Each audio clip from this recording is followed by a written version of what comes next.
On April 27th, 2023, there was a crypto hearing, and Simply Bitcoin's favorite politician was there to spew some more nonsense.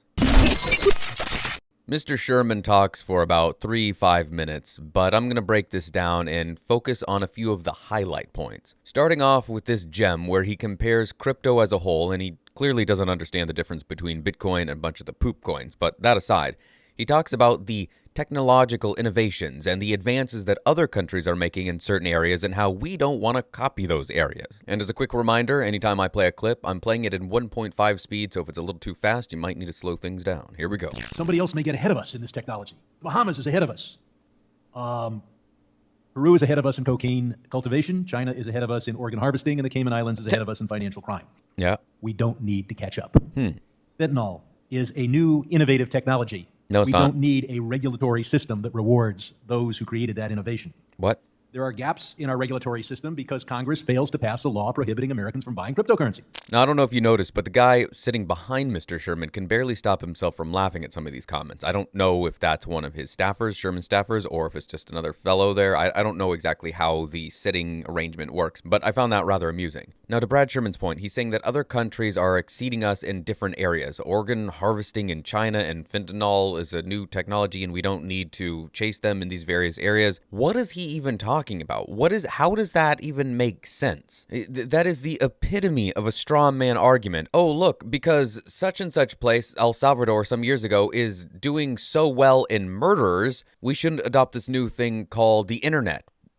What? How does his brain even go to these places? Or how does his staffers write these things for him? I honestly don't know if it's him or people that work under him that write these things, but it doesn't make any sense. He says something really sneaky there, though. Let's rewind that because he says something about gaps and he uses some kind of bamboozly language, but if you break it down, it's really clear what he's saying. So let's watch this part again. There are gaps in our regulatory system because Congress fails to pass a law prohibiting Americans from buying cryptocurrency. There are gaps in our regulatory system because Congress fails to pass a law prohibiting Americans from buying cryptocurrency. So he's saying here, I mean, it's clear that he wants Congress to pass a law that prohibits the sale of cryptocurrency.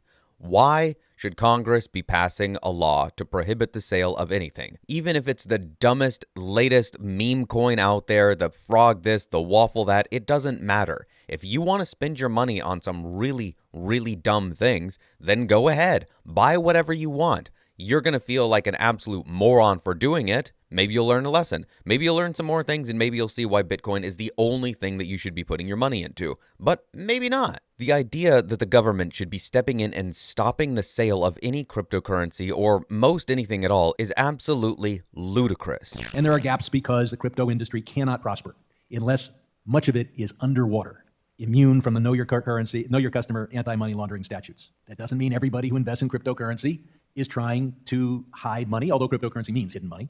Now, there's a quick little sentence that he says here, just a few words, and it's absolutely wrong. I don't know how many people watched this hearing, but on YouTube, this has less than 10,000 views, so if that's accurate, then I guess that many. But I imagine there were other sources, clips got shared around, so it's hard to say exactly how many people saw this whole thing.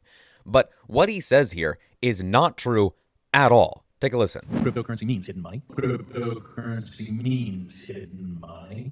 No, it doesn't. That is not what that means at all. That's not even remotely what that means. To use a Sherman metaphor, I guess that's like saying that tennis balls means dog chasing.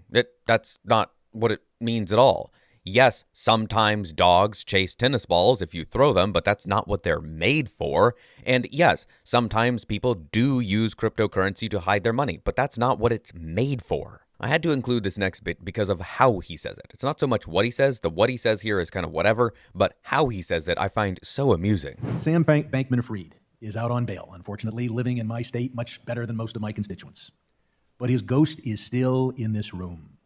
He haunts the halls of Rayburn. And that dude back in the background is still chuckling, still smiling. Look at him. He can barely stop himself from laughing here because what Sherman's saying, The ghost of Sam Bankman-Fried is still haunting us. Ooh, oh, whatever will we do? The ghost of Sam Bankman-Fried. He might be here listening to us right now.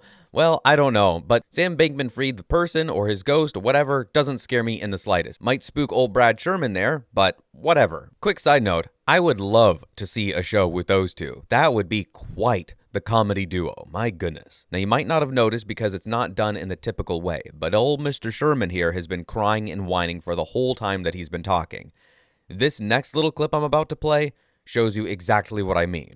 All of the money and power in this town is in the pro-crypto side because crypto bros make money literally by making money, and they've made over $1 trillion out of thin air. Right after he says that is the clip that people have seen all over the place. The one where he says, well, maybe they'll accuse the U.S. government of printing money out of thin air. And maybe we do, but we're the U.S. government and it helps everybody. Okay, but it's the thing that he says right before that passed around clip. This bit about everyone in this city, D.C., is pro-crypto. No, they're not. Are you saying, Mr. Sherman, that everyone that has power is pro-crypto? Are you then saying that you don't have power? Are you saying that you're powerless? Because if you're saying that everyone is pro-crypto, and it clearly sounds like you're not pro-crypto, then are you then powerless? What are you saying there? This is what I mean by he's been crying and whining this whole time. He must feel the powerlessness. Now, you might not know this, but Mr. Sherman hails from California. That's what he refers to when he says Sam Bankman-Fried is out on bail, living better than many people in his state. But what area does he actually represent? The San Fernando Valley. Now, if you're not familiar with where that is, let me give you a hint. This beautiful part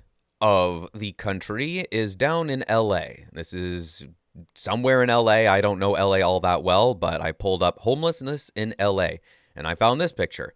And this doesn't look all that different from a lot of places in the West. There are places in Portland, there are places in Seattle, there are places in San Francisco that look very similar to this.